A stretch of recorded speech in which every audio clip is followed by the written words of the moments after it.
ప్రతి మనిషికి 7 రకాల రక్షణ భగవంతుడు కొంత ఇస్తాడు, మనం చూసుకోవాలి. 1 తల్లి, 2 తండ్రి, 3 గురువు, 4 విద్య, 5 దాత, 6 రాజు, 7 దైవం. ఇదే 7 రకాల రక్షణ. ముందు తల్లి రక్షణ, అది లేకపోతే అనాథ అయినట్టే లెక్క. తండ్రి ఉన్నా కూడా తల్లి పెంపకం వేరు. సరే ఏదో సర్దుకుంటాం, కనీసం తండ్రి ఉంటే.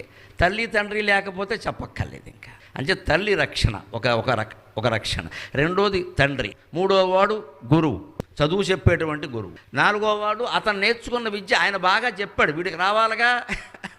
అంచేత నువ్వు నేర్చుకున్న విద్యే నీకు రక్షణ. తల్లి రక్షణ, తండ్రి 2వ రక్షణ, గురువు 3వ రక్షణ, ఆయన నేర్పిన విద్య 4వ రక్షణ. గురువు ఎంత గొప్పవాడు, ఐన్స్టీన్ లాంటి వాడు మనకు పాఠాలు చెప్పచ్చు. మనం స్టెయిన్లెస్ స్టీల్ పళ్ళెల్లా ఉన్నాం ఇక్కడ. మనకేం వస్తుంది?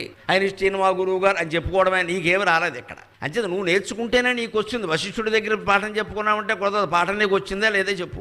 వశిష్ఠుడి దగ్గర చదువుకున్న